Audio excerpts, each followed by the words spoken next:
let's start. Yeah, everyone is ready. Please put the plus into the chat if so we will know that you are ready and you are here with us. Hello. Hello. Good to see you here. Welcome. Hello, welcome. And welcome to the webinar Workplace Strategy 2.0. Thank you very much for finding time for this on this Saturday morning or midday. And we really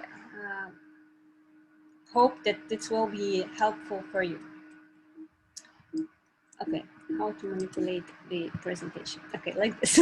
Great. We are hosting events from the design strategy part. And we thank our partners for helping us to let people know about the webinar, the Architectural Bureau of Con and the Bene and Linak companies. And first of all, we want to say just a few words about ourselves. My name is Екатерина Фадеева. I'm the founder of Design Strategy and an architect. Also, I'm a master in strategic design of spaces. 5 years ago, we both with Carola graduated from my School of Architecture and Design in Madrid. And since there, I was working in this area. So I have about 5 years of experience in Russian market. And I started to work with strategic design in Russia before this niche didn't exist on the market. So people was asking me, what are you doing? And what is this all the time?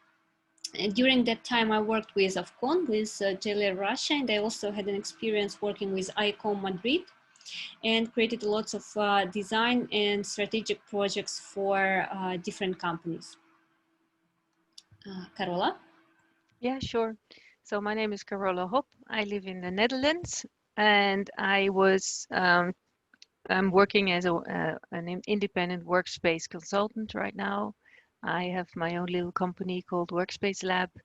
I was trained as an interior designer a really long time ago. And I've been working mainly during the past years as a designer, but also as a workplace strategist for many large companies like ING and NN Group. Those are financial services companies in the Netherlands, quite well known. They're multinationals operating internationally also. And in the past 2 years, I worked for real estate companies and engineering companies like Colliers and Cushman and Wakefield and Jacobs, serving a variety of clients across Europe. Yeah, I was trained as a designer, but I developed myself more and more as a kind of design manager during the past years. And my interest in workspace design culminated in this master that I did with Katja. We were teammates in Madrid. And yeah, it helped me really to start an international career to work for international clients. So I'm very pleased that we can now share our experience and knowledge with you. And I'm really passionate about this topic. So I think, Katja, we should kick off. Thank you very much. And the topic for today, why it's not enough to be just a good designer anymore. Actually, we are going to a very interesting time at the moment. And I wouldn't say just because of the COVID, but mostly because of the technology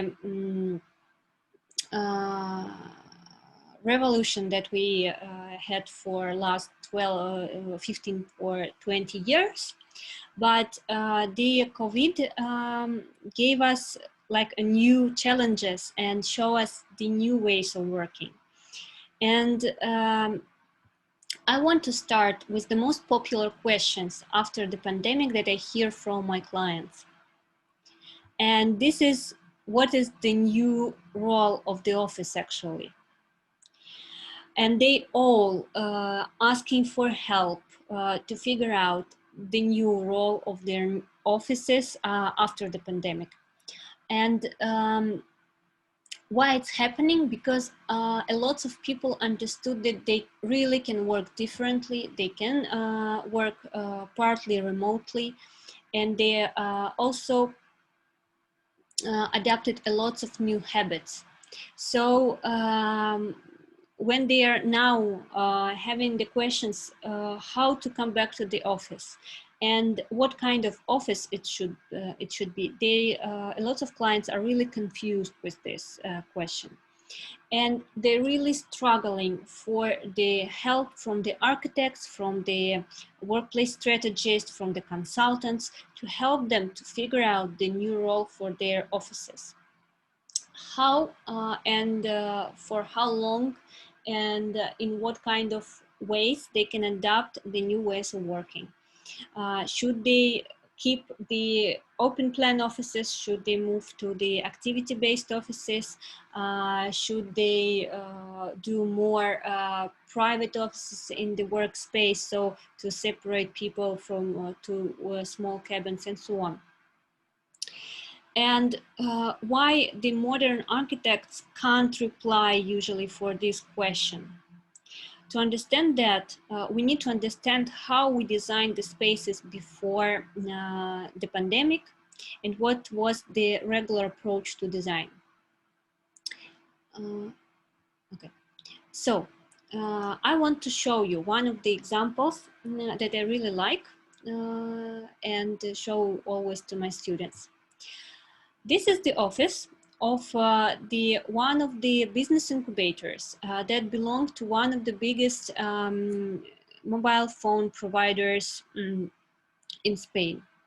This was designed to accumulate for half of the year or for the full year the startup teams. And the startup teams should develop here their business projects. They had a lot of meetings with their mentors in this space. They had a lot of resources in this space. They had all of kind of work settings here. See, they even had a ping pong table and the kitchen and something like this. And this is the photos also in about different corners in this space as it was built. So, but when they opened the space and when they invited the teams to this space, that appeared that teams didn't want to stay there in this workspace environment. And they left their stuff in the space and went working to the bars near the building.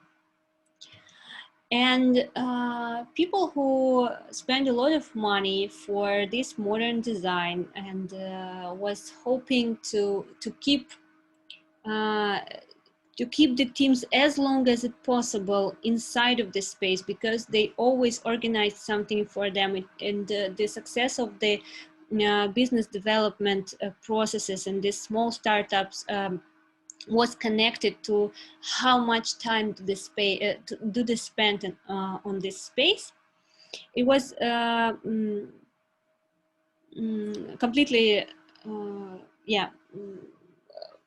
not understandable for them why people are leaving this beautiful area. And I and Carola, one time we've been there.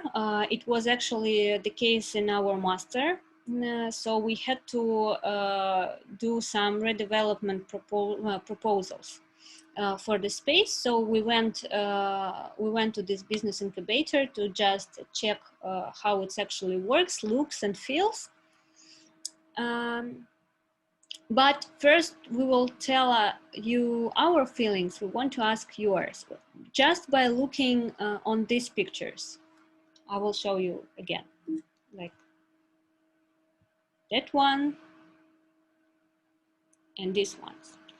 Could you please write just one word that describes this space for you? Just in the chat. just one word that you had in mind when you first saw these photos.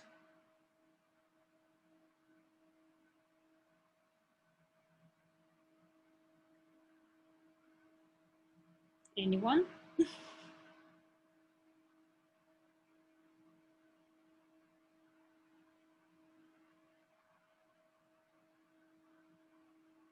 Okay, no one. Okay, Karina. It's not about business. It's not about business, maybe. Yeah. Anyone else? It's decoration. Yeah, maybe.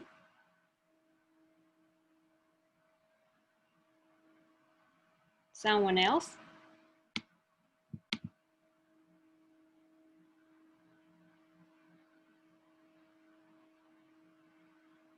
Okay. Concrete jungle. Carola, yeah. Okay. I would say, just coming back to the photos, I want to, we discussed it before the webinar with Carola, actually. And we had a pretty good phrase, I think, about it. This space was designed for photographers, not for people, actually, who will work there. And this was really very modern and very fashionable and very decorative, actually, design. And the photos of this space was on every interior magazine in Spain. It also, if you will Google this space, you will see lots of links for different architectural and interior design websites. And each time when you open the interior magazine, or the something like Office Snapshots or Art Daily, usually you see the pictures without people. And when you start to think about it, and if someone of you are designers, you're probably familiar with the idea that when you design the space, you already think about how it will look, how you will do the better focus for 3D rendering or for the future photo shooting. And when you do the photo shooting, you are doing the photos of just the space. And when the people are coming to the space, or if they leave the stuff in this space, you feel that that's awful, they're ruining my design. What are they doing? And it's the problem that in my experience I faced a lot, that actually sometimes designers want to design only for beautiful photos, not for the people reasons to be in this space. Okay, can I just jump in here and tell a little bit about our experience in the space? Because it was so interesting to go there. Like I just wrote in the chat, it felt really like a concrete jungle, and I'm a very sensitive person, so I'm quite sensitive to lighting and temperature, as well as sound and smell. And this space was overwhelming for me, and I can tell you why. Because the floor was quite hard. There was concrete. There was high contrast in colors. So like you see in the picture on the right, the desks were even black, and there were black walls, and there was strong colors like strong yellow, bright colors. There was a terrible smell in the space. It felt like there was like a sick building, more or less. Like the air conditioning was not quite okay. And overall, the sound was just harsh, and there was a lot of sound reflection in this space. So actually, for me, it felt a bit like an unlivable space. So although it looked nice, and although it looked pretty and modern, there was nothing done to make it comfortable. So I can fully understand why the participants or the people in the incubator, they left for the cafe next door to have their coffee and to work together, because yeah, it was quite difficult to actually concentrate in the space and to have meetings and to just be collaborate as a team. And I also want to add that once we get there, I think we spent there about 30 minutes and everyone wanted to leave the space because it was so uncozy. And when you think about the spaces for example, startups, and especially in IT market, yeah. And when you think about the most popular workspaces for such kind of teams, and I don't know, in my case, I always remembering about the garage that Apple had when they developed their products. But this looked like the furniture installation or like interior installation. And it's pity to say that we have a lots of such kind of spaces. And why it is happening? What we have as a standard approach to design, it's this.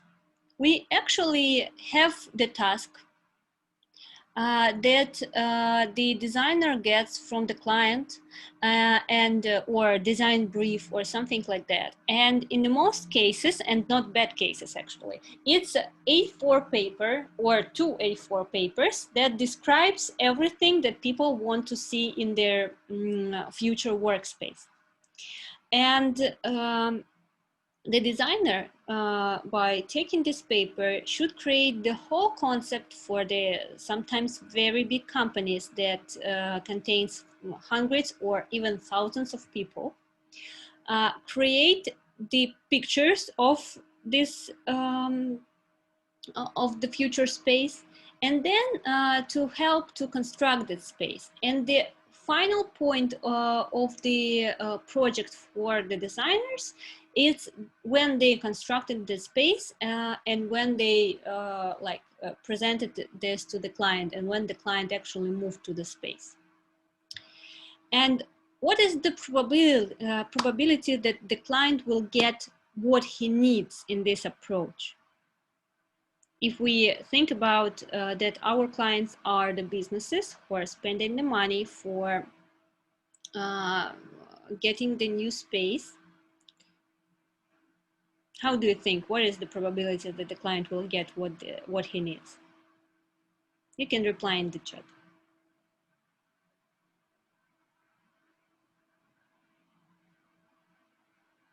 Okay, it's a tricky question actually.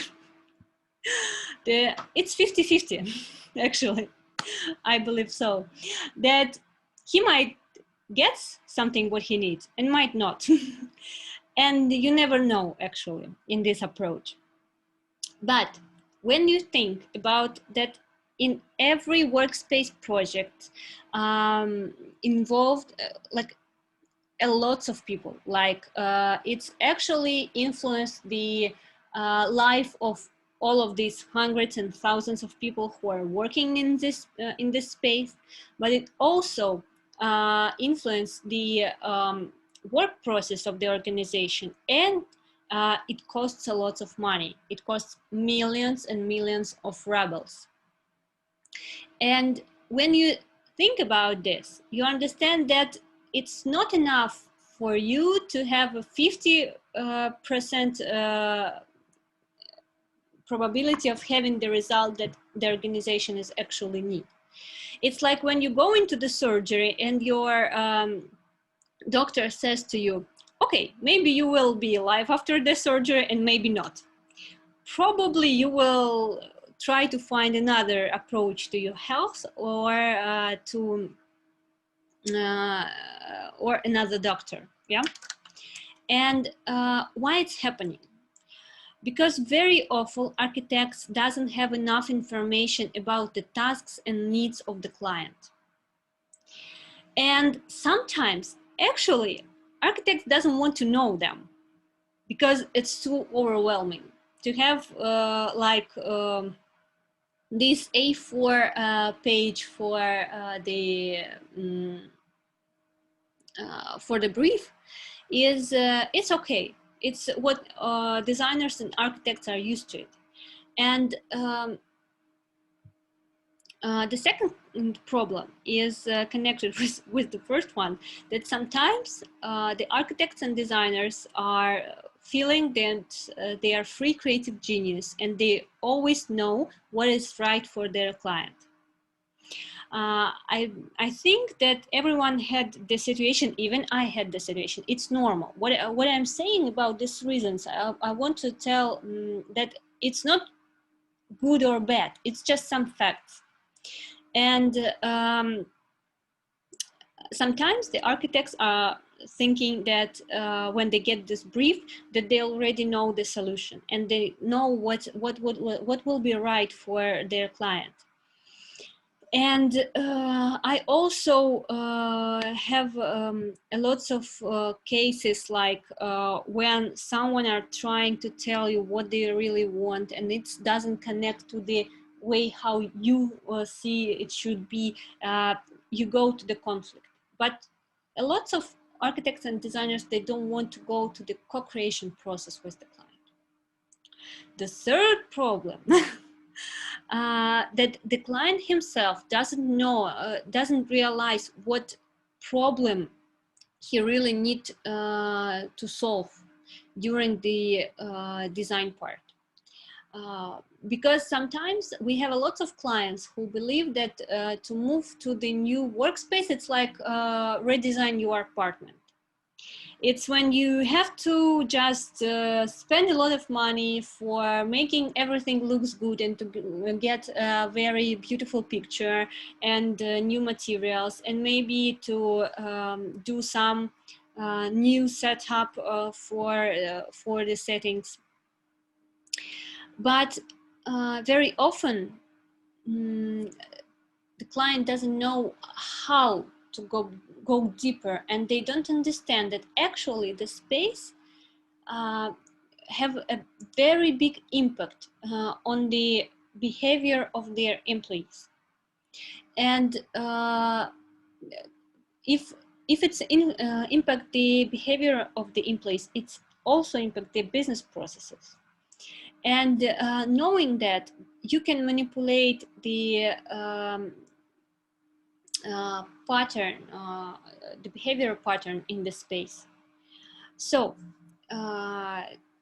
and also we have when everything is going right, and when the client actually trying to get to know what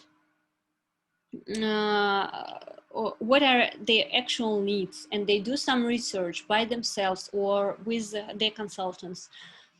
And when they transfer this information to the architects, sometimes we have a big gap here. And this information doesn't transfer to the architect totally. Because sometimes when you do the research of the organization, you have to feel it, you have to go through it, and you have to be there by yourself.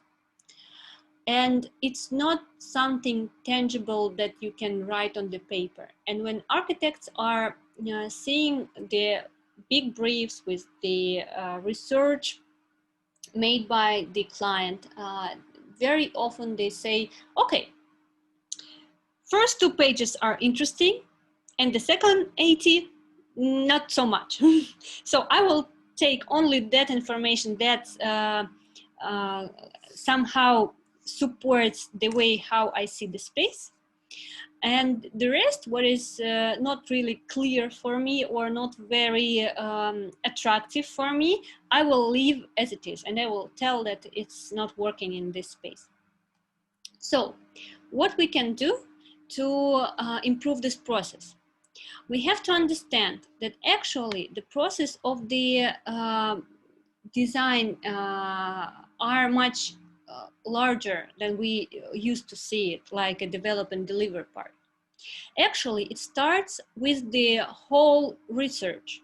When we first discover the information about the client, what are the goals of the client for the move, what are the business processes do they have, what are the function difference they have.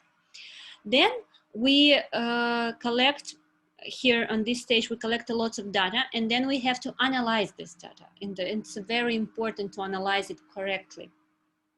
And in this case, we co-create the brief, the design brief together with the client.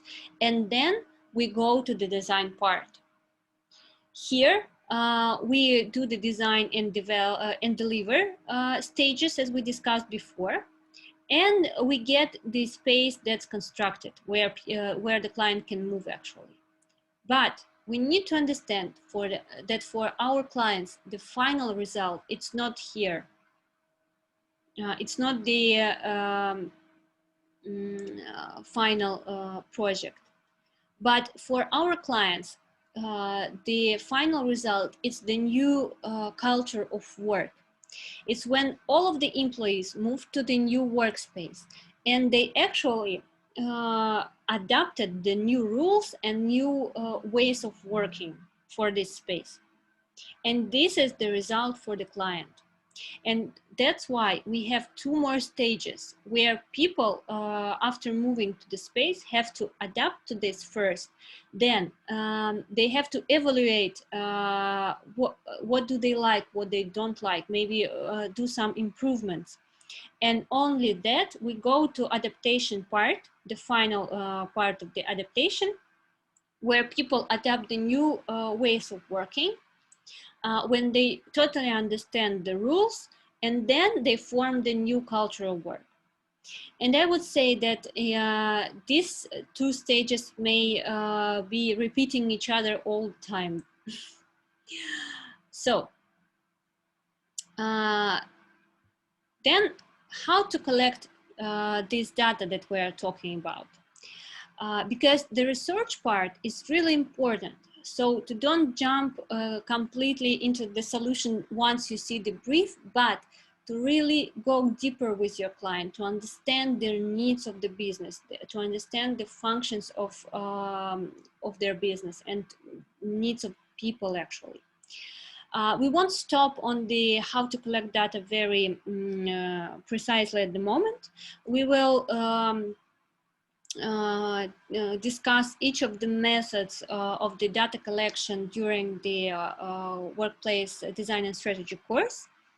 But we need to understand that we have two main blocks of the information. We can collect qualitative data by speaking to people, and we can collect quantitative data by counting them.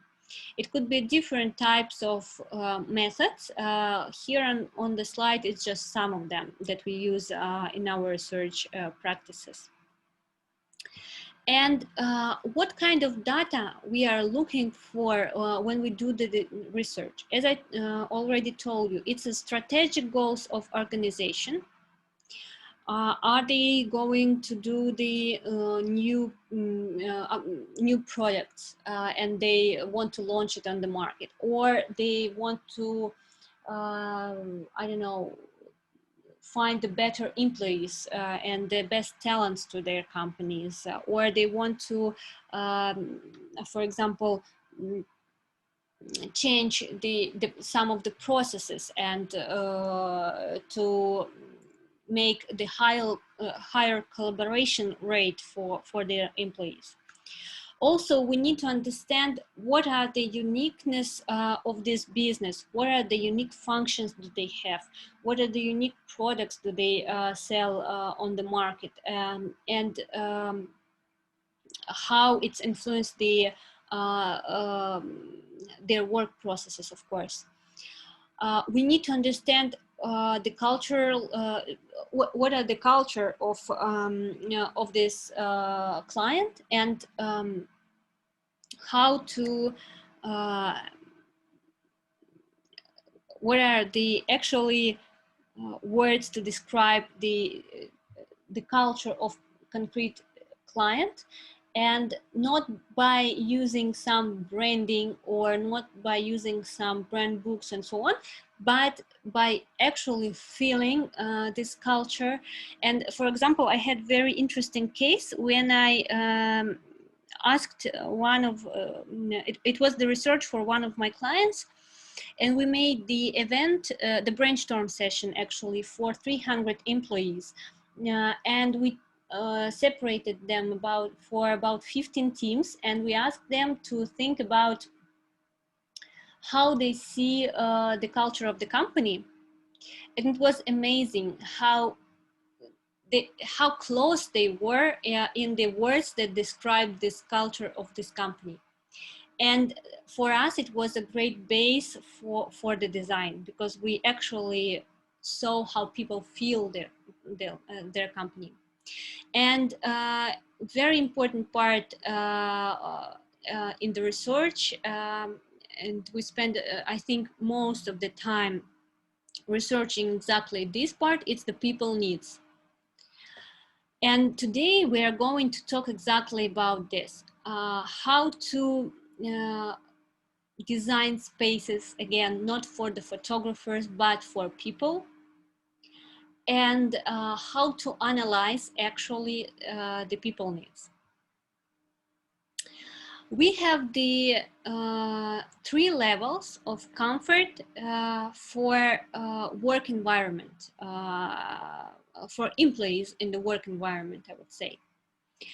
And this system was developed by great scientist Jacqueline Vischer, and it combines actually 4 levels. Discomfort, it's where you can't focus on your tasks, you can't do anything, you're just so discomfort that you can't be productive in any way.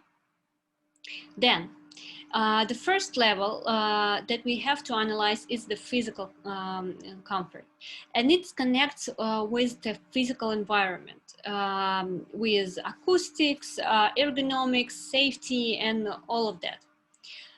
Then we have the functional comfort.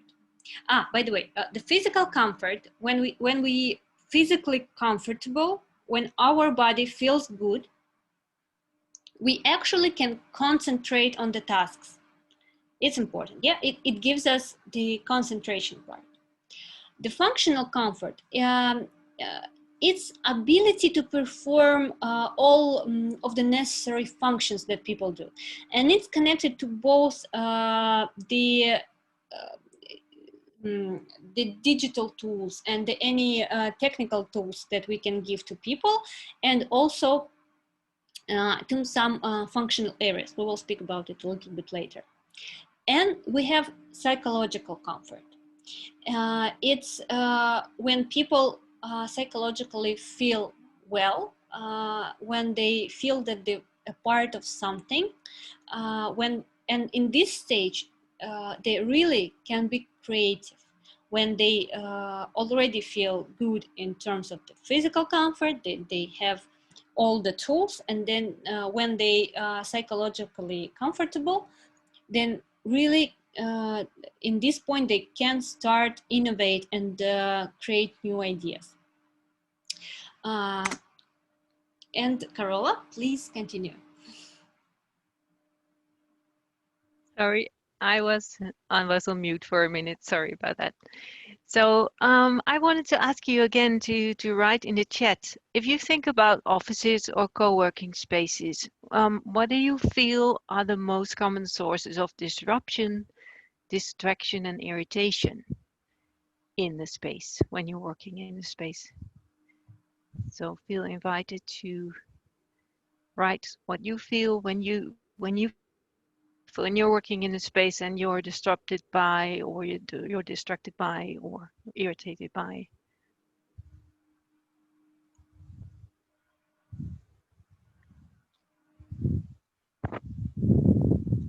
Okay, it's again, it seems to be a tricky question, but I will continue then. Kate, can you move on? Yeah. Yeah. Okay. I'm just thinking that people are still typing because it's a little bit longer. But okay, let's continue. You can please reply to the question in the chat. Yeah. Okay. So we're going to talk first about the physical comfort and the answers you could have given. I'm not sure if we can see any answers. The main answer for this question that I hear from my clients very often is that the temperature is not good. Some people are cold temperature. Yeah. Right. Yeah. Yeah. Yeah, a lot of people are complaining about temperature because in one space you can find people who are in the same way are cold or too warm. And lots of complaints we hear about the acoustics, for example, and it's the main two topics, I think. Yes, you're right. You're completely right. And it's also what I learned during my projects with clients, that those are the top two, really. Like whenever there is a complaint, it's either about the thermal comfort, so like how warm people are, or how comfortable they are in terms of temperature, and about acoustics. So physical comfort. Can you move on to the next slide, please, Kate? Mm-hmm. Yeah. So overall, of course, the indoor environment, offices, co-working spaces, it should be a place of comfort. And we as architects, we can help reduce, significantly reduce those common sources. Like we just said. Oh, we need to move one up, please. Oh, sorry. Yeah, thank you. So what you could do is you could improve the acoustic comfort, the ergonomic comfort, and I will go into more detail just in a few slides. Olfactory, that means smell. So like I said in the example that we gave at the beginning of this webinar about that incubator office that you saw, there was a terrible smell there. So smell is sometimes also something that that can distract you and cause discomfort or irritate your eyes or whatever. So and we all do this to prevent stress and injury in people, and to make sure that they are more productive, they feel better, and they're just more overall comfortable. So yeah, next slide, please. So thermal comfort, like we said, it's the first thing that people mention. And thermal comfort is just it's not only temperature, it's also the airspeed. If there's a draft in the space, you'll feel it. If there's air moving, you'll feel it. If the humidity is not okay, you'll feel it because your skin gets dry, or you start sweating all the time if it's too humid, which is typically not the case. It also depends on your metabolic rate and what clothing you're wearing, and if the clothing is suitable for the situation that you're in. But then there is also psychological influences, like for instance, individual expectations. I would expect the space to be like 21 degrees, whereas Katja might be totally fine when it's 19. So it's very subjective, huh? And in the next slide, you will see it. That there are different possibilities. The picture below is about body comfort. Some people are just easily cold. Some are always too warm. And it's nice if you could vote your comfort, or you could pick select your own comfort in the space by controlling it, by using an app or something, and make it personally comfortable for you. And what's also interesting in the picture on the left, it looks very warm, and also the effect of light is very important. If there's warm lighting, if there's things like carpets like you show here, or more absorbent materials, the space feels warmer somehow. Whereas if it's cold or blue or concrete, like in the example we saw, it feels colder. So it's very important that we are aware of this factor, the thermal comfort, and that we pay a lot of attention to it, and that you can't please everyone, but as long as the basics are in place, then you should be fine. Next one, please. And then sound, like we said, the second source of dissatisfaction in the office. And also here, but I think you all know as architects that it's so important to have good acoustics in the space. But when you do actually reduce the exposure to noise, people get less stressed, and they get less distracted, and they have less overall stress. And you could do that by introducing a variety of comfort measures. You could do some mapping of the space. Kate mentioned a beautiful example of a group of people where they were always on the phone. And the salespeople have a different style of making phone calls.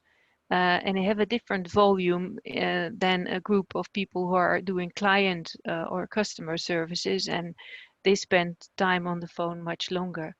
And you could kind of map where the sound comes from in an office, and see what you could do to kind of make sure that it gets absorbed, or that it gets masked, or that there are barriers in place, like putting walls in place so that you actually contain the sound in that space. You could also look at the quality of space, like what is the reverberation time in a space. And I remember an example where I had to, I was consulting on a beautiful building in Amsterdam, an office of one of the banks that I worked for. And they had this beautiful meeting room that had wooden floors and plastered walls, and a steel, like a cooling ceiling, and it was all hard materials. And as soon as we entered the space, it felt so cold and so uncomfortable because the sound was traveling and it was simply taking too long for the sound. So it was also very difficult to have a meeting there. And then we decided to introduce some absorption panels, like very simple, very thick panels, and immediately the atmosphere in the room changed. Of course, the reverberation time changed, and it became much more pleasant to have a meeting there. So that's very important that you check what performance metrics there are. So here you see a couple of examples. We have this absorbent panels on the left. You could have some spaces where you can have a quiet phone call, either in this kind of standing phone cell or phone booth, so we'd say. People wearing noise cancelling headphones in a space is also very effective, or sound masking systems like the ones you see on top or top left. And the one with the person with the thing over its head, it's quite funny, but it's actually a nice way to concentrate if you feel the sound is from the surroundings are blocked. Next slide, please, Kate. Thank you. So we have also movement, so ergonomics. We often speak about ergonomics, but movement is actually now a much more interesting way to go in the office, because, and I think also the COVID-19 example showed us that it's very important to have a good functioning immune system. And most people in the world, a quarter of the people in the world, are physically inactive. So that's quite worrying, I think, that people are not so active anymore. So if we as architects could do anything to promote the physical activity and the movement and active living in the buildings and offices we design, that would be great, because the more you can kind of encourage people to start moving, the better, the better they will feel, and the better it will be for their bodies. Next slide, please. So introducing things like swings in the place, or places where you can climb, just do some exercise, some rocking chair furniture, or furniture at least that makes you move or makes you change your posture very often, or have some standing desks. That's all very very well for creating an active workspace, or introducing stairs, or having stairs, or make people use the stairs. encourage them to use the stairs is very beneficial for everyone. Or having activity programs in your space or in your company. And that's usually not something we can do as architects, but at least we can make people aware of this. I want to add something that why we're focusing on these points actually, because it's really the main concerns of the people. And as I showed you this pyramid of the comfort, when they're physically uncomfortable, they just simply can't concentrate on their tasks. And it's really important to understand.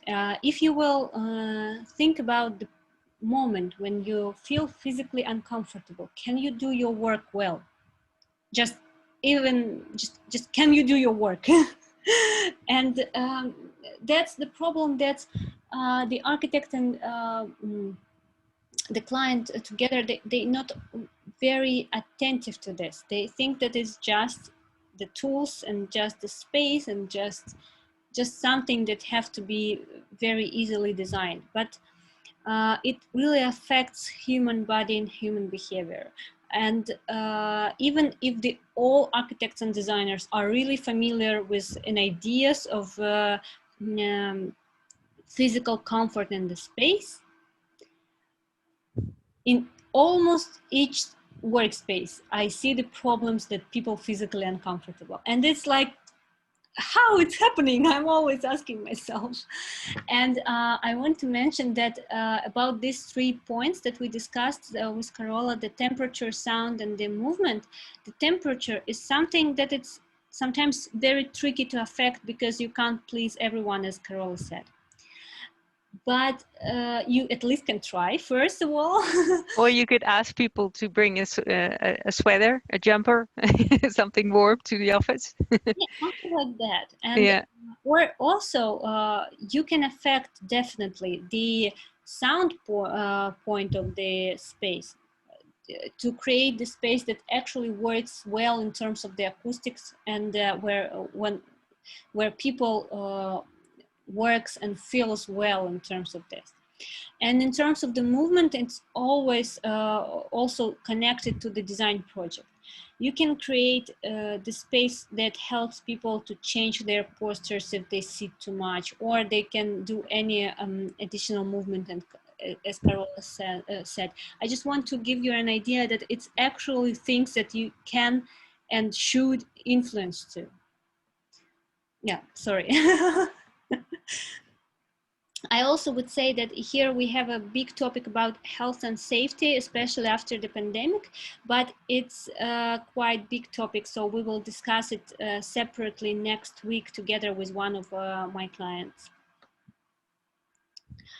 And functional comfort. As I told you before, functional comfort, it's something that gives people the tools for their work.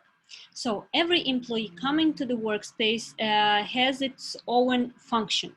For example, the office manager and the marketing creative leader, they have completely different functions. Of course, in terms of the digital tools, they probably will need the same set of the tools like computer or laptop, printer, and etc. But in terms of the functions that they are doing during the day and how they move through the space, what they actually do, how they collaborate with their colleagues, their functions are varied. And therefore, we have designed different functional areas for employees. And the Gensler provided very interesting research a few years ago. And they found out that in every workspace, there are 6 functional modes that every employee do during their work life. It could be daily, it could be weekly activities, depends on their function, depends on the company.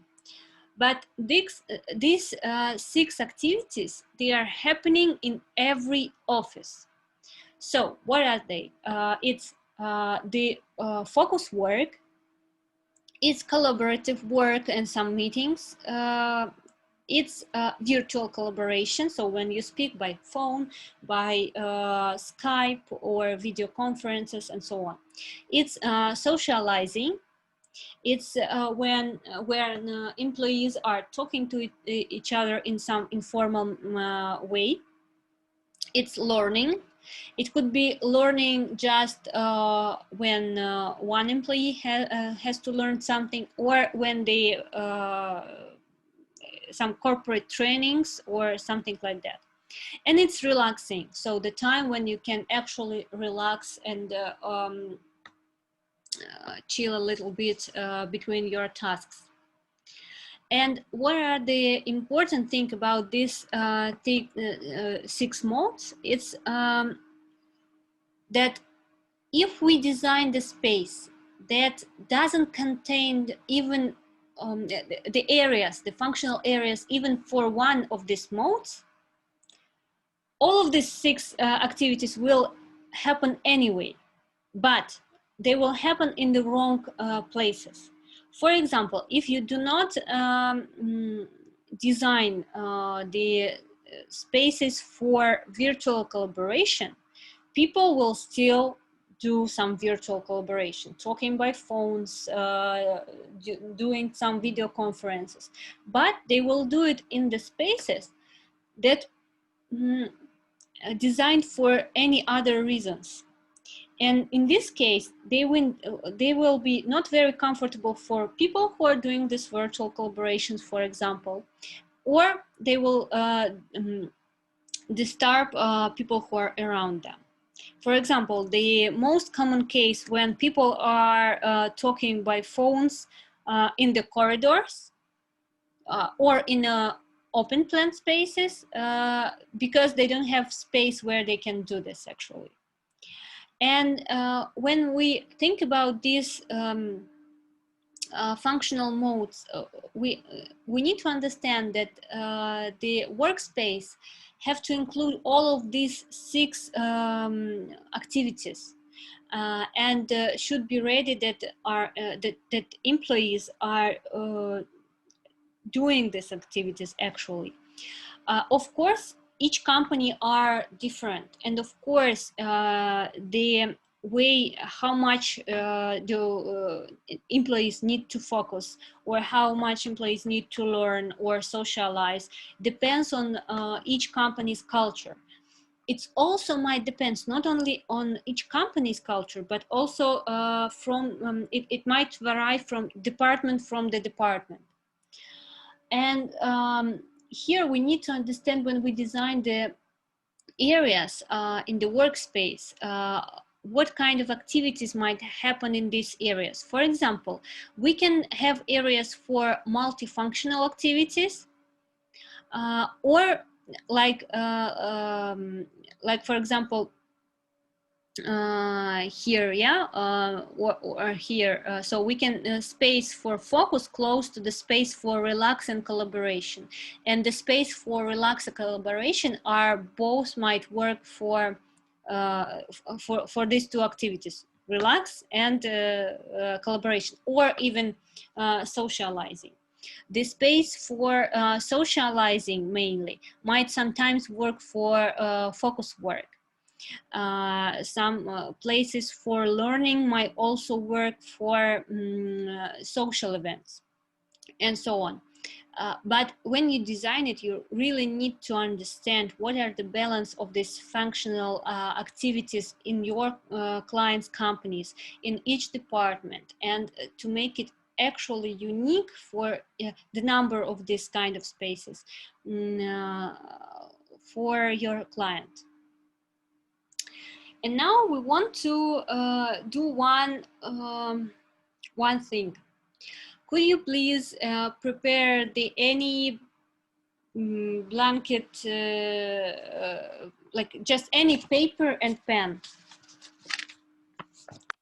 Just take any paper and the pen, and please type plus in the chat when you do this. When you have just a paper, the white paper and the pen or the pencil, doesn't matter. Something you can write in. Okay, someone already have it.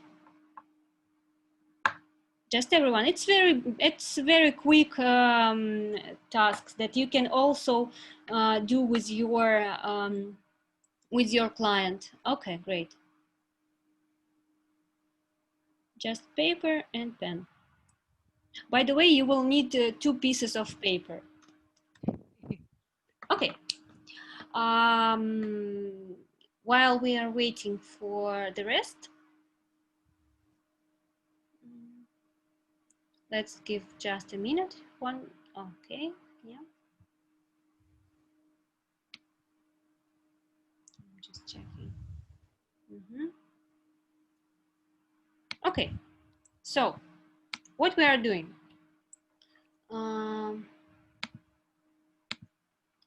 Can you see me actually? Yeah. Yes, we can see you. Okay, great. So just take. Sorry. I just have it there. Take your blank paper and draw on it the square. Just the regular square. And please put the plus when you do this, because I will know better that you are doing this. Just draw the square on the paper and put the plus in the chat. Okay, great. And now imagine that this square on your paper, I will do this the same. Okay, I have square on my paper.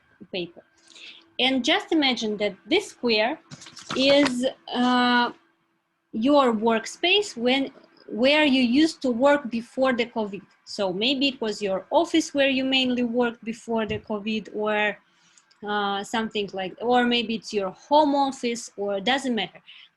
Just where you spend most of the time working before the COVID.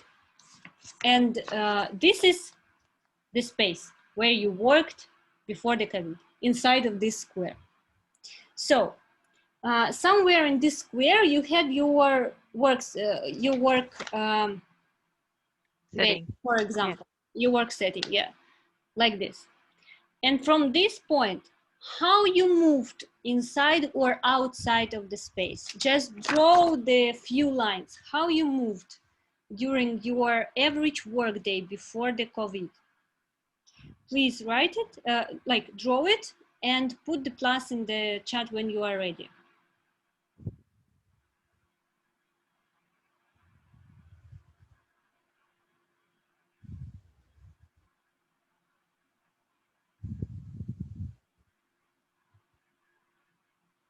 While are you doing this, I will show you what we got with Carola. We've done the same exercise before starting the webinar, so you will be more clear about what we are talking about. On the left, we have my example. On the right, we have Carola's example. Please write the plus in the chat once you are ready with your drawings.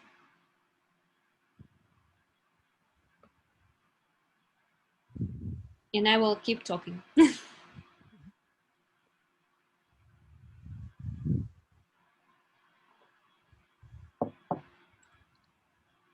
Just one more time. The square is your office space. The dot is your working bench or something if you had this. And you have to draw how you moved inside of the space or outside of the space. Okay. We have a one ready. Who's else?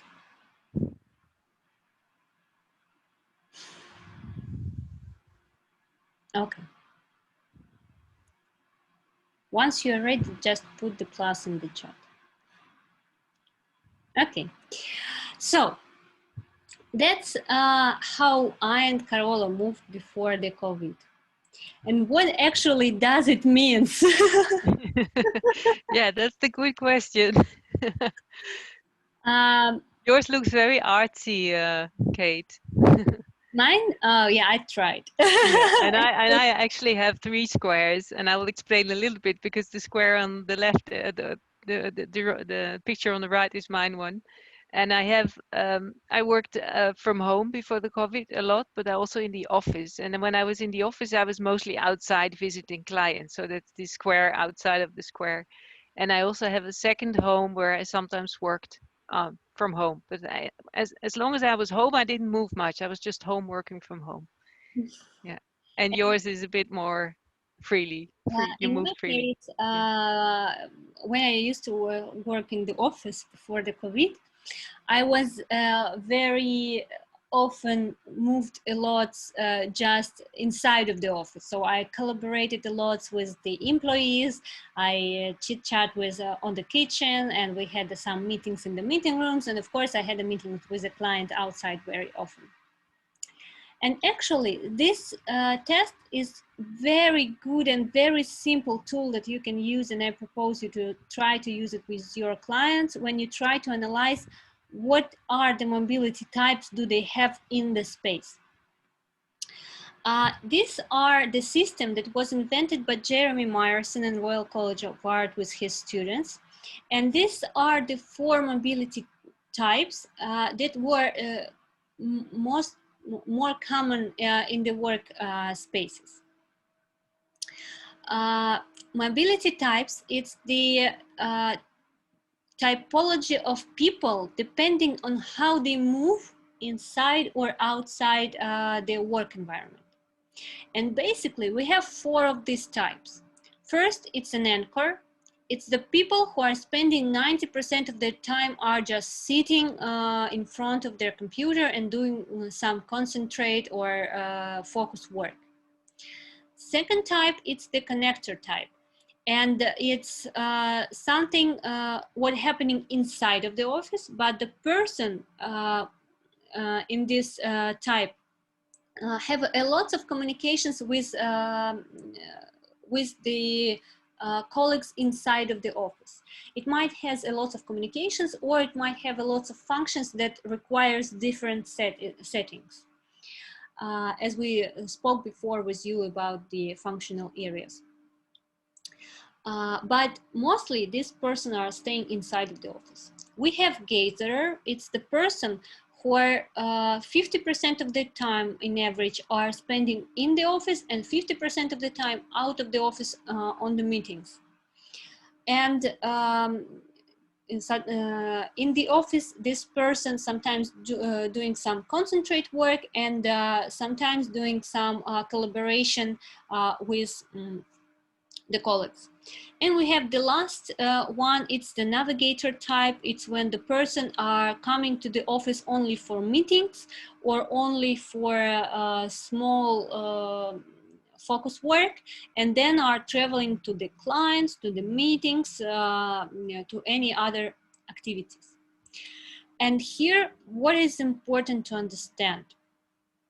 That depends on what kind of mobility types do we have. We have different needs in the office landscape. For example, before the COVID, we had mostly anchor and connectors mobility types in the offices. It was most of the people working in this typology. And the gazers, it were mostly the top management or the higher management, and navigators, it was mostly salesperson, for example. I'm not saying that it was always salesperson or always top managers or something, but in the most of the cases. And depends on what kind of mobility types each department of the company has. It has different needs. For example, anchors' needs are ergonomic workplace. They have to be exactly physically comfortable to be able to concentrate to do their focus work. Communicators, they were moving a lot inside of the workplace, and also they were doing a lot of work at their desk. So they, of course, they need the ergonomic workplace, but mostly they what are important for them, because they move a lot during the day, it's to have the places for teamwork, and sometimes to have a places where they actually can concentrate and work in silence, where no one touching them. Because when you have the role that you have to talk with a lot of people in the workspace, it's not like you only speak with them, but they also speak with you. So, and sometimes to do some focus work, you just need the space where no one else will distract you. Gatherers are the people who are who needs a lot of places for negotiations and meetings. And navigators, it's people who need to have some kind of hot desking in the workspace, where they can come, do the quick job, and go out of the office. And also they require some storage space where they can leave their belongings between the meetings. But what actually is changed after the COVID? And now I want to again ask you to draw 2 squares on the paper, maybe 2 or maybe 3. It depends in how many places do you work at the moment. For example, these squares can be your, imagine that it's your office, your home office, or for example, the co-working space or the cafe. Depends on in how many spaces you work. Just draw as many squares as you can, as you have, as Carola did in her example, even before the COVID.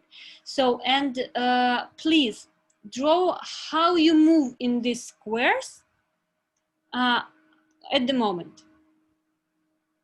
What is your typical work day, or I don't know, work week looks like? Between what kind of spaces are you moving? Where you spend most of the time? Just easily draw it, how you feel, how you see it. And please put the plus in the chat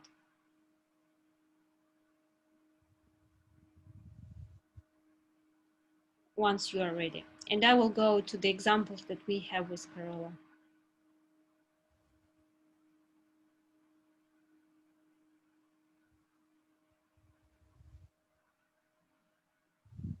Okay, I want to start with my example, I think, because now I have 2 places where actually 3, because I have a lot of meetings. But mainly I work in the office, and then I work in the home office, and I spend a lot of time sitting at my desk at home, and sometimes I'm just moving around somewhere just to changing the posture. And when I'm coming to the office space, I speak with a lot of people and I have meetings, so I kind of circulate through the office space. And also I have some time outside of all of that on the meetings. And Carola, can you describe yours? Yeah, my squares are the same, same square. So there's home number 1, home number 2, and office space. Home number 1 is now a place where I'm really acting as a gatherer. So I go out and I go in and I go visit places, but this is my main base, and it's not like I'm anchored anymore there. I'm much more moving. I'm also going sometimes to home number 2, where I'm still anchored because I can't really. It's not so close to home, so I can just focus and concentrate there. And the office didn't change really, because when I'm in the office, I'm there to just meet people, but mostly I'm outside visiting clients. So it's basically that my home number 1 changed a lot in function. Yeah, thank you very much. For me, it was both, because I've never worked so much time from home, and now I really love it. I really enjoy working from home. It's very productive for me. So I'm coming to the office only for meetings and for some discussions that we have to have, but generally I try to do everything from home, and leaving it very rarely, just for some walks around. And for you guys, please tell if your work process changed a lot after the COVID. At least if your picture is changed a lot. Just yes, no, and what do you see in your pictures? Do you have any insights?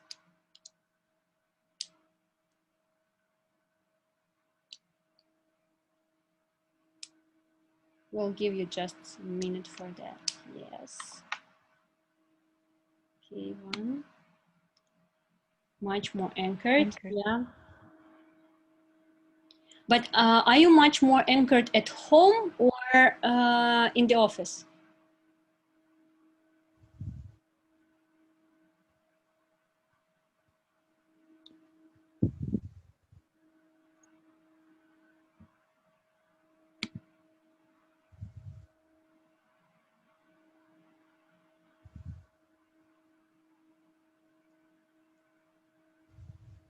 Both actually.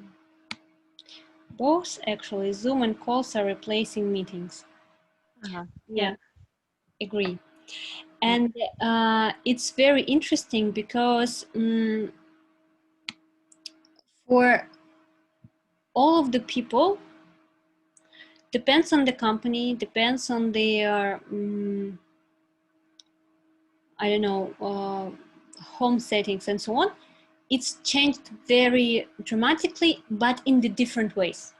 For example, sometimes people are actually saying that they're starting to sit more longer, and that their work days are quite like not 8 hours a day anymore, but it starts from early morning and finish it's in the early evening. And what we have to understand, I want to come back to this scheme, that before the COVID, what we had, it was mainly these 4 mobility types in the office space, and mainly people worked in these 2 modes. And because of that, it's somehow affected the landscape that we designed for our clients.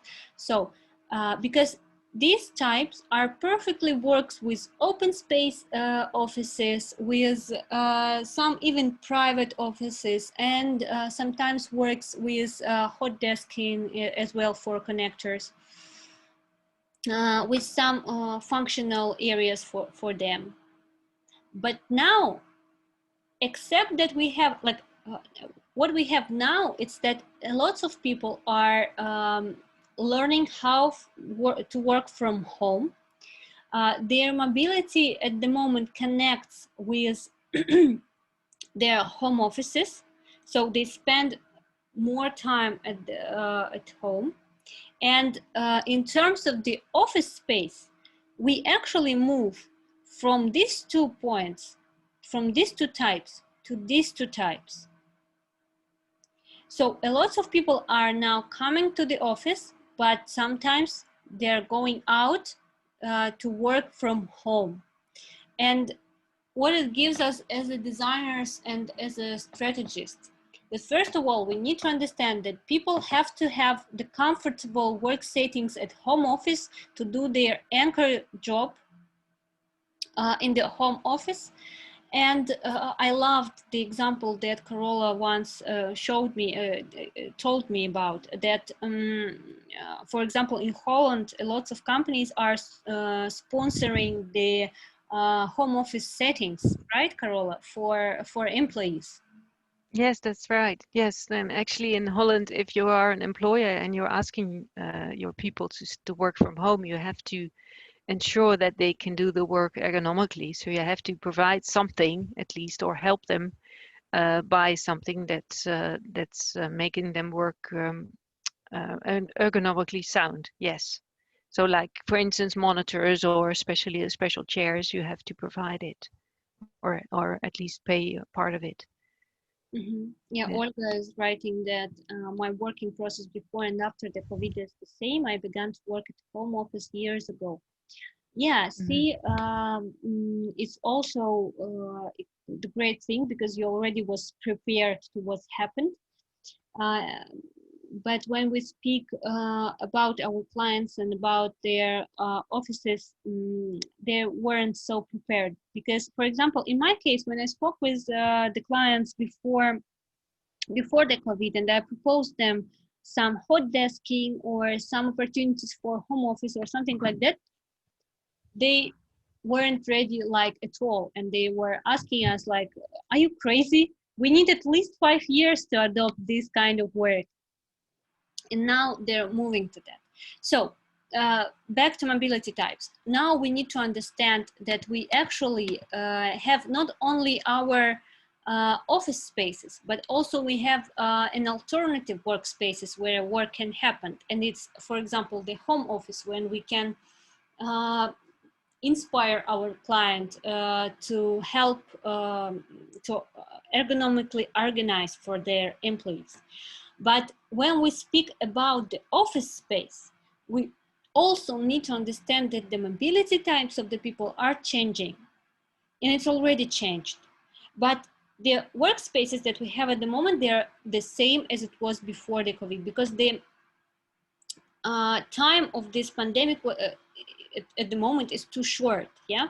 So and only now clients are starting to think how to change the landscape of the office, how to make the correct space planning, what kind of ways of working people can adapt.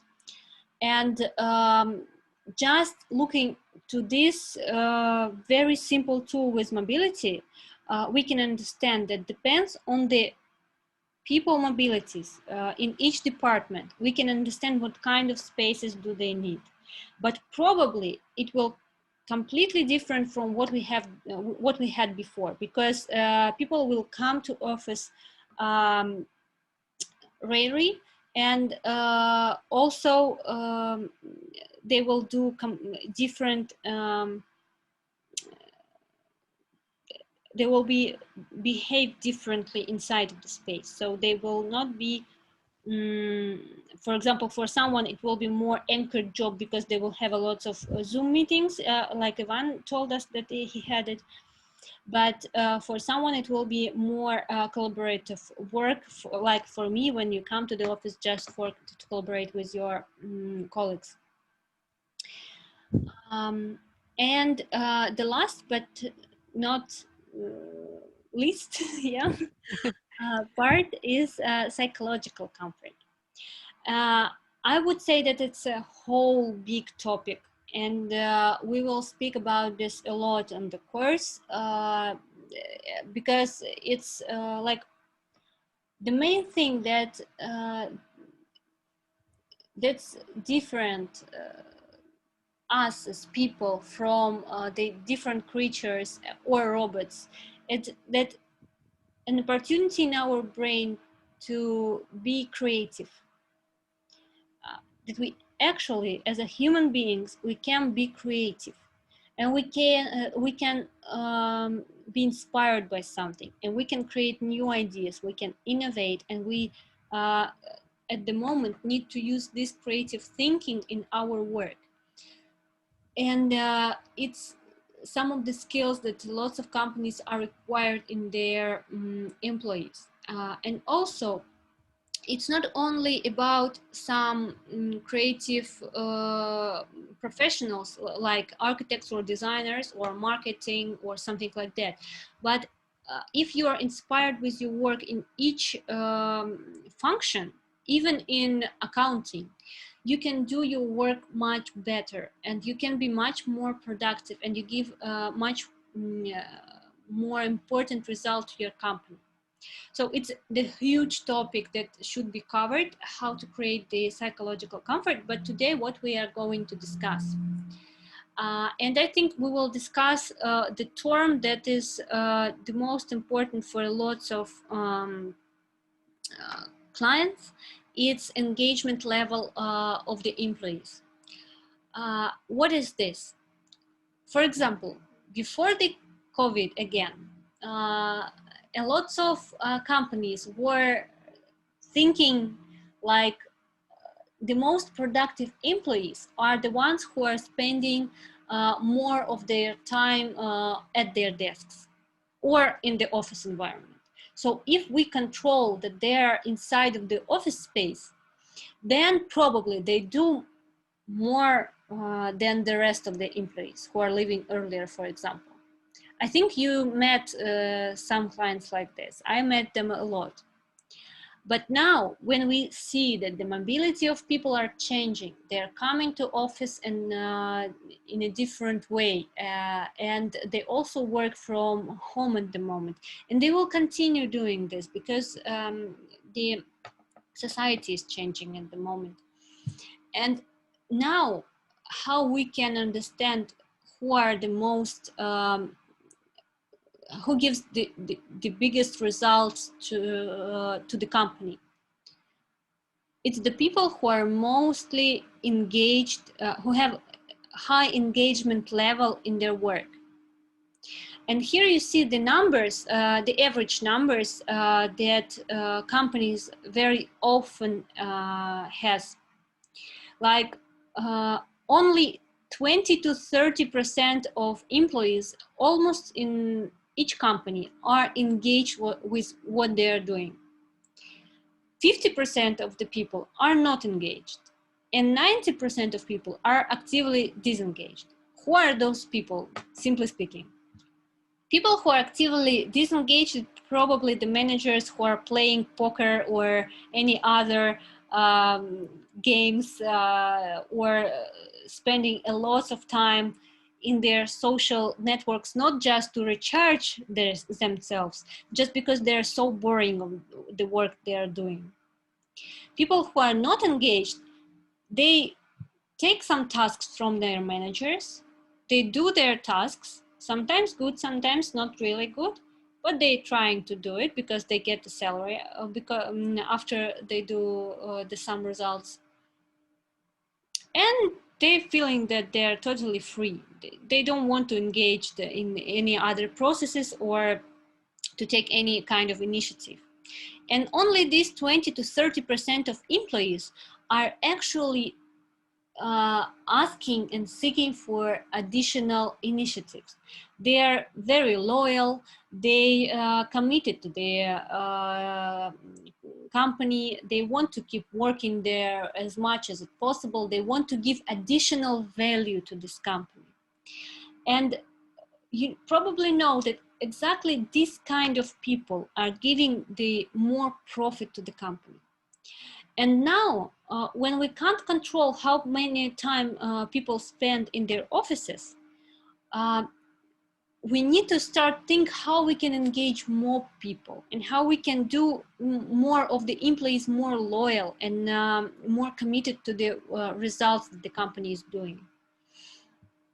And I would say that it's like 4 main points, that each of these points could be very I can describe each of these points in quite long lecture, so I will try to do it shortly.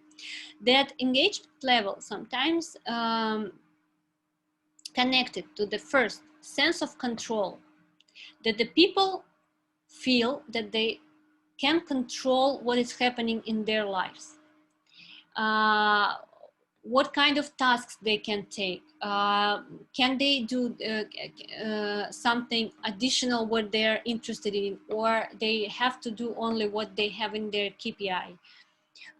In terms of the environment, it's also important that people feel that they are connected to this environment, and that they can control this environment, that first of all they can be engaged in the design process, and it could be the co-creation process with the employees of the client, when you give people exactly this sense of control that they can change something, and that you listen to their ideas. It's happening during the research part of the project, when you talk to employees, when you ask them questions, when you ask them what they want to change, how it should look, and so on.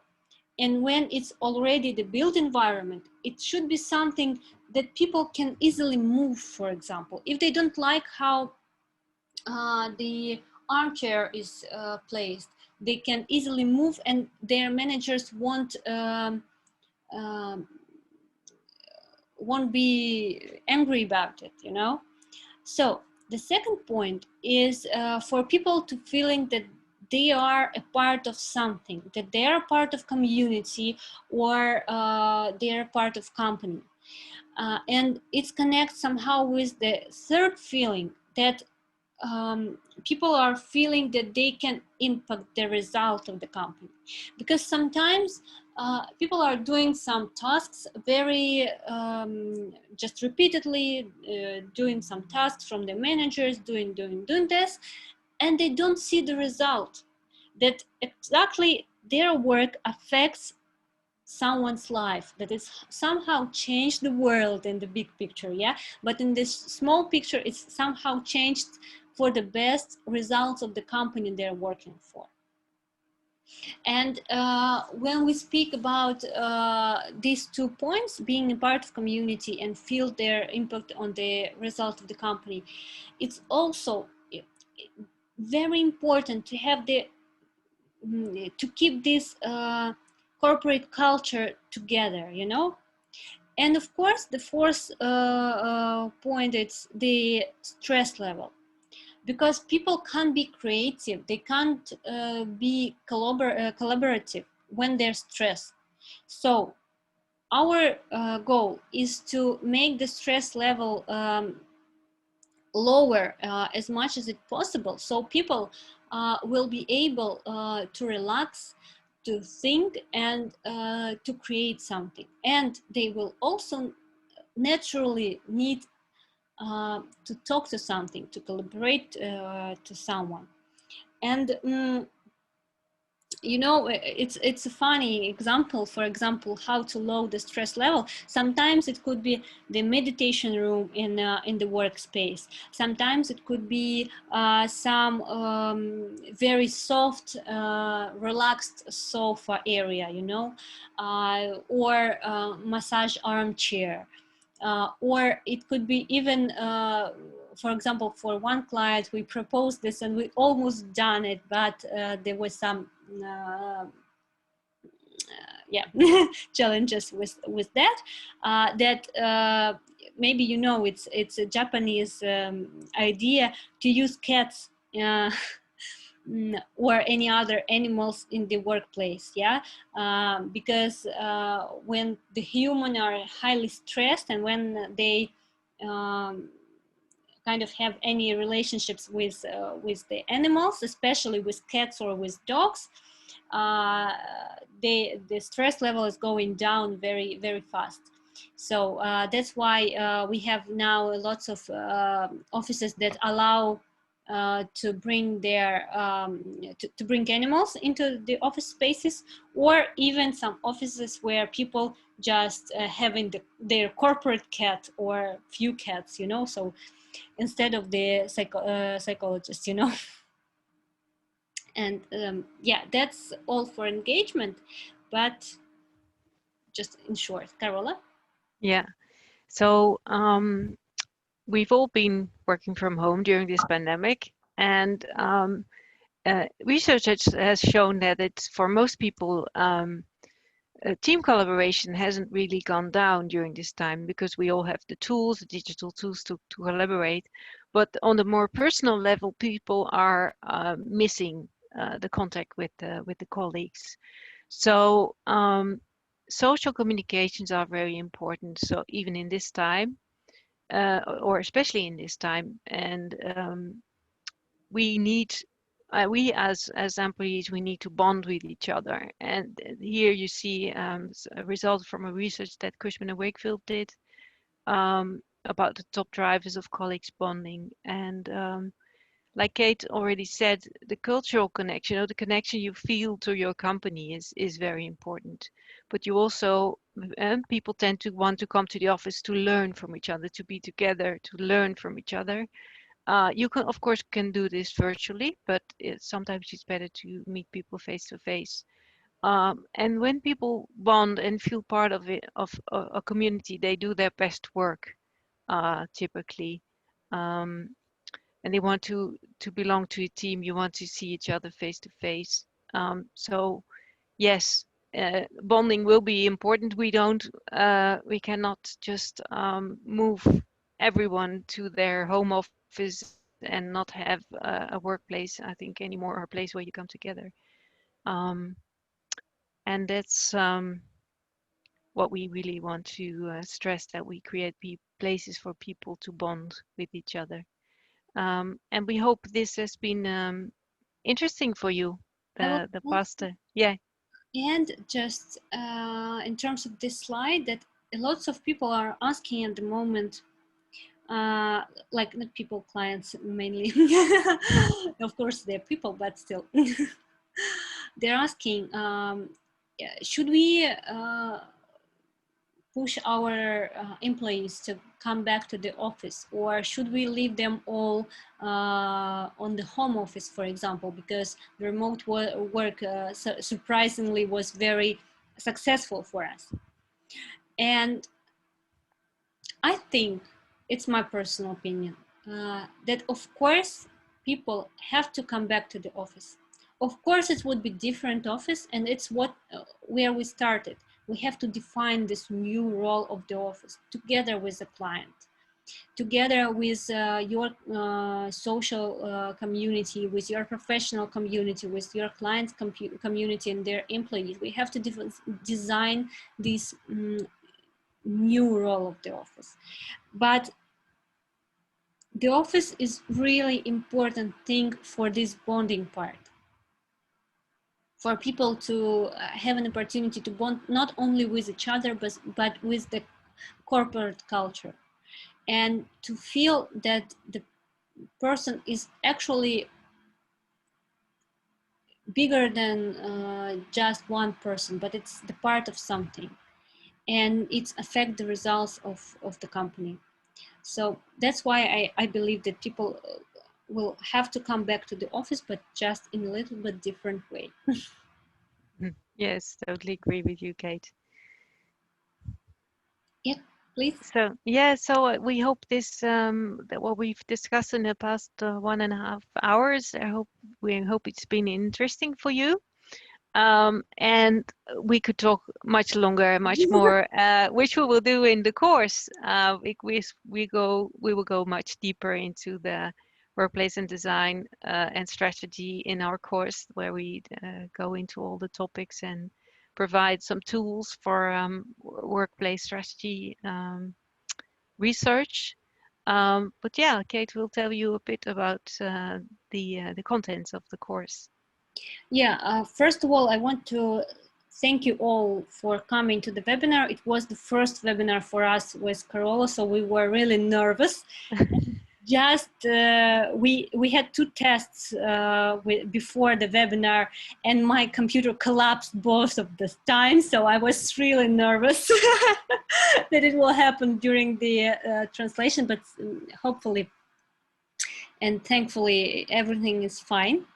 And I'm really glad that you came, that you participated in our discussion.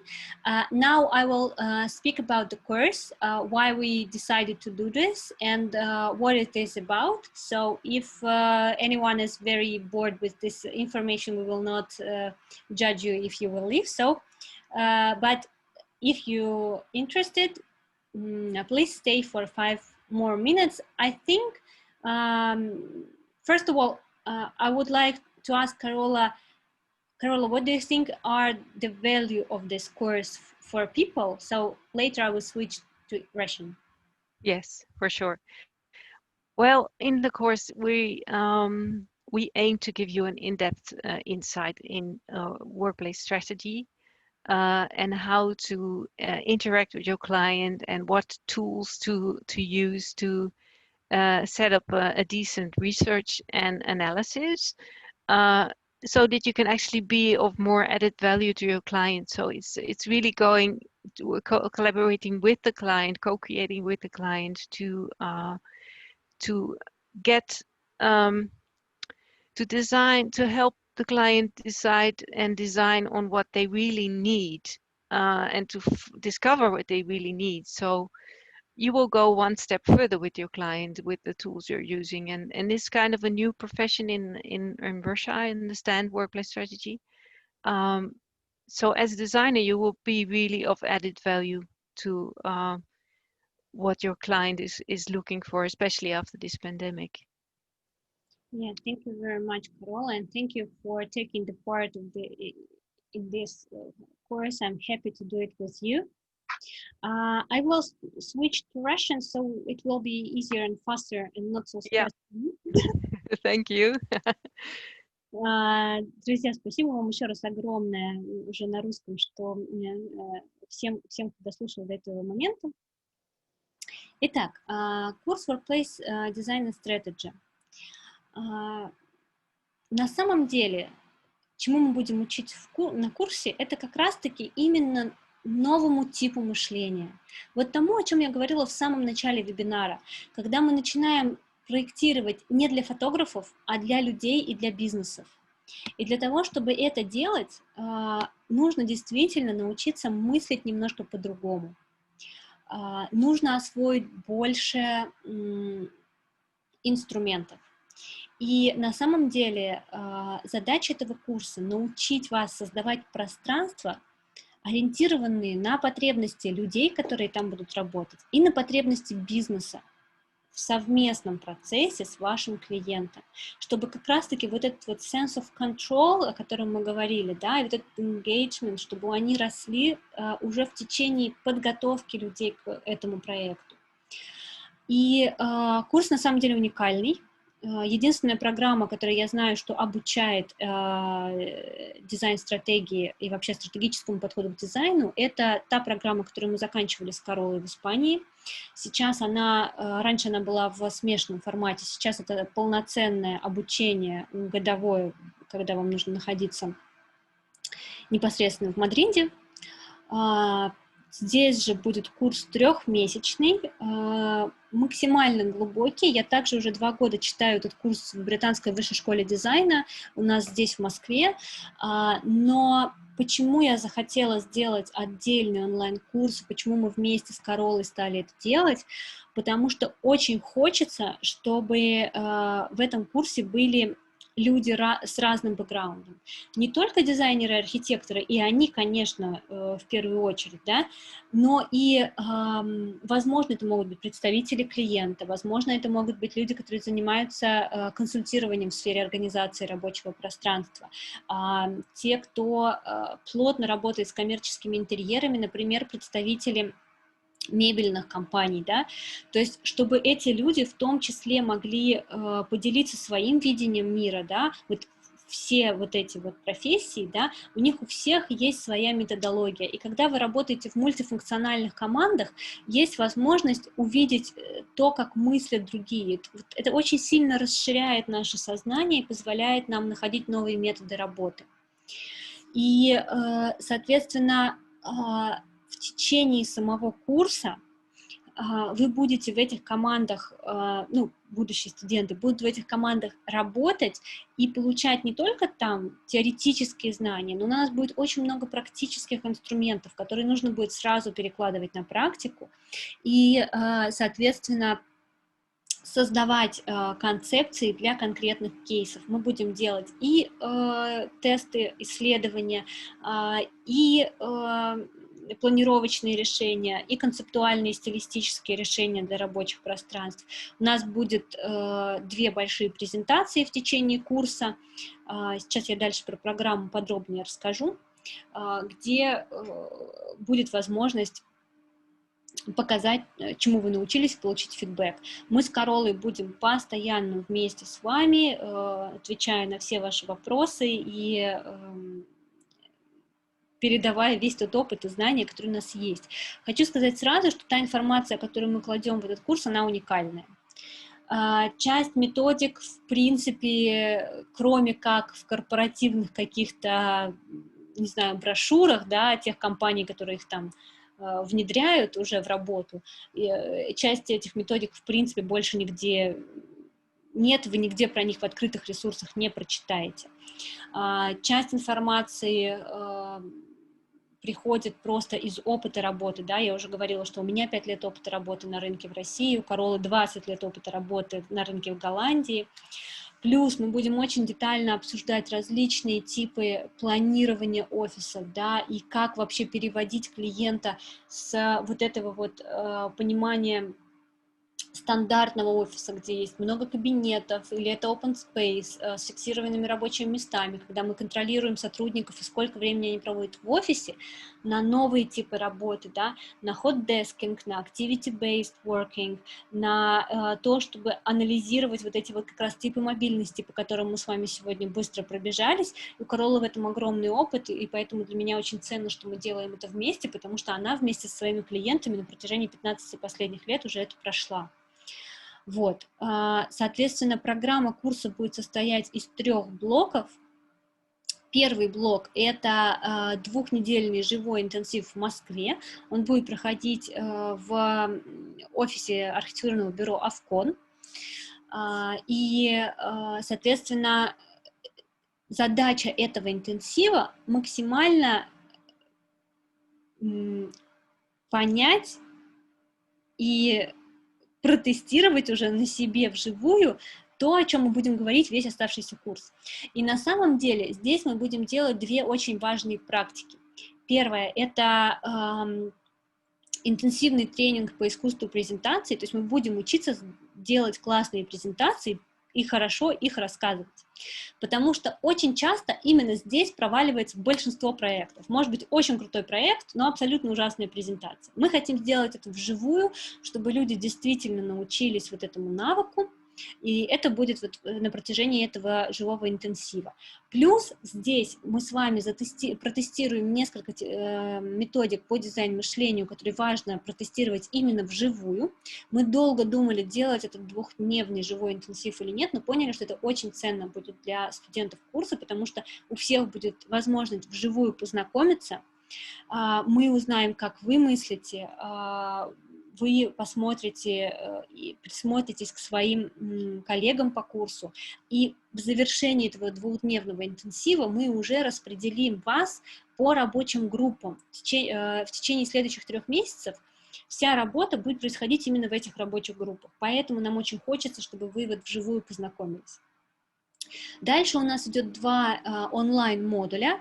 Первый модуль, да, вот этот модуль с инструментарием, где мы даем вам все инструменты про то, как конкретно, да, проводить исследования, как составлять бриф на проектирование, вот то, что мы с вами обсуждали, когда я показывала полный процесс исследования и проектирования как раз-таки. То есть мы вот здесь, в этом модуле с инструментарием, пойдем очень детально в стадии исследования и анализа данных.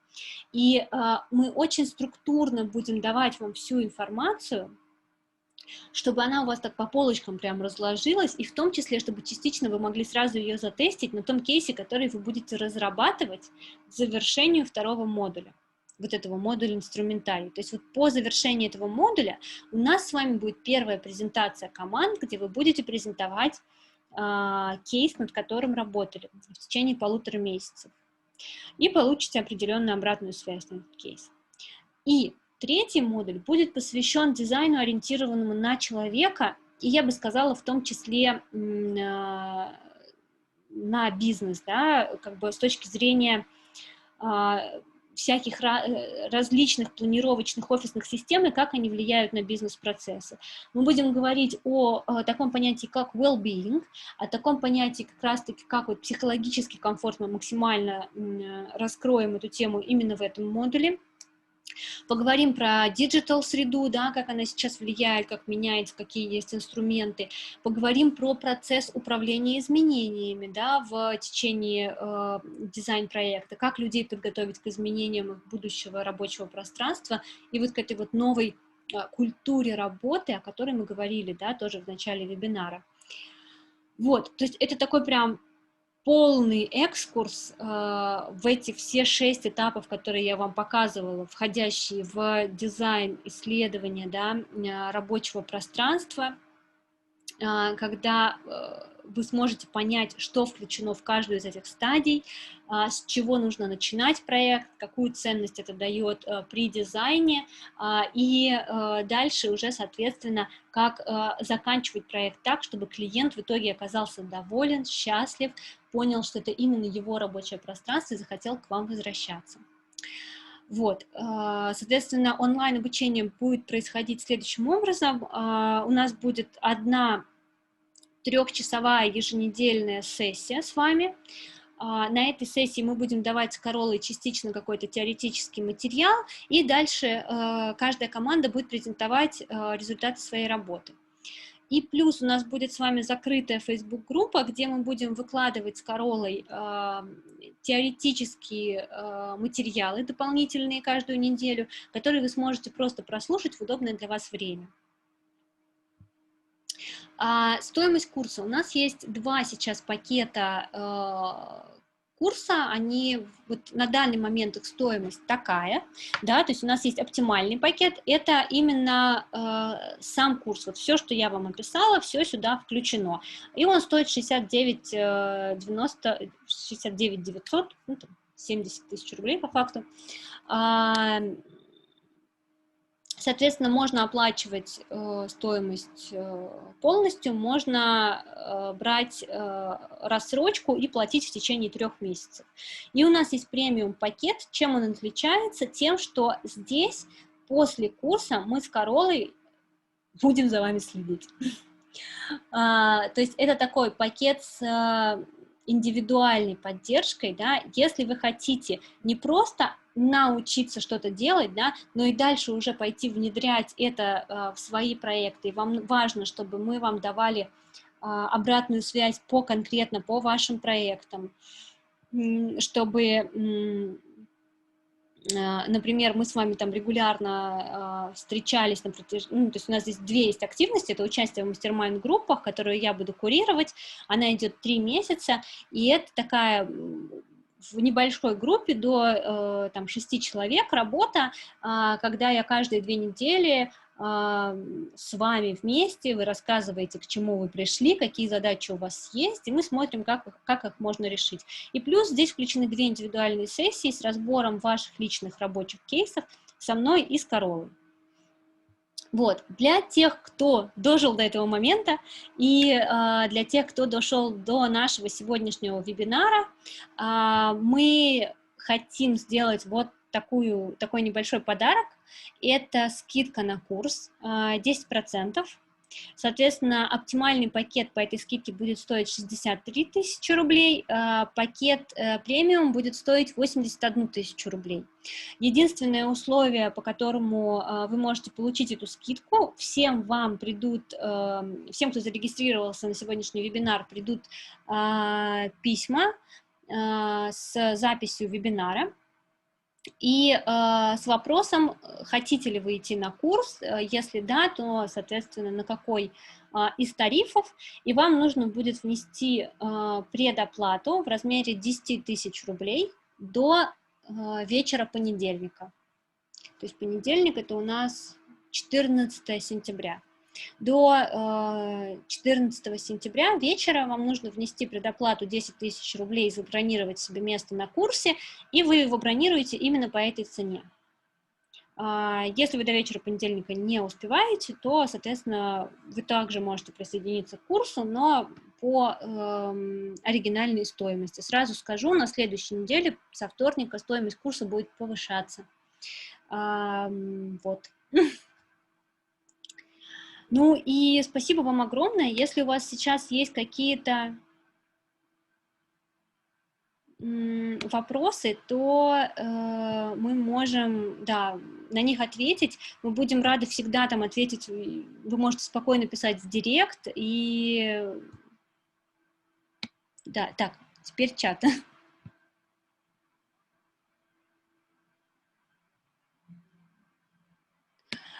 Ольга, да, без проблем. То есть, смотрите, здесь сейчас есть такое большое преимущество, что я говорю на русском языке, и вы можете какие-то вещи, да, то есть главное, чтобы вы нас понимали в те моменты, когда мы с Каролой что-то говорим.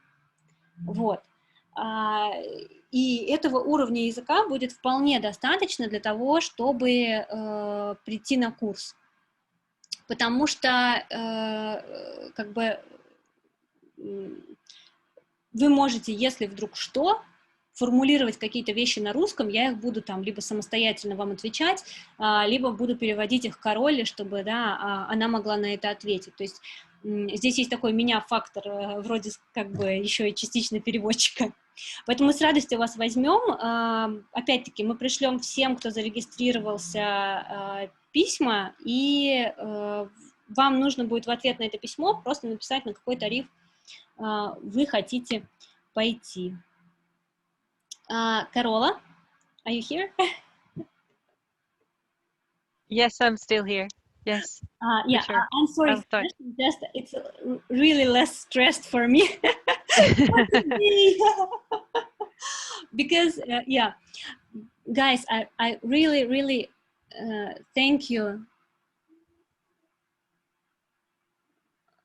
Thank you for coming to the webinar. It's a very big step for both of us, for me and Carola, and we're really grateful that you are here with us. So if you have any question, you can contact us via Instagram or via this email that you see here. We will be happy to reply to you. Yes, agree. Thank you very much for joining, and we hope it was interesting to you. Thank you for your feedback in the chat. Thank you. I'm happy that it was useful. I didn't translate to you that Olga is asking that she wants to go to our course, but she understands 90% of what we are speaking, but a little bit worry about if she will be able to talk herself in English. So I tell that I can translate in some point. For sure, that's never a problem. I think it's good that we have both languages. And you can also always jump in to explain a bit more in Russian. Yes. I'm sorry I don't speak any Russian. I'm learning, but it's going very slow. Yes, I'm always learning. I work on it. Good. Okay, thank you very much. Thank you. Thank you. Okay. Thanks for joining.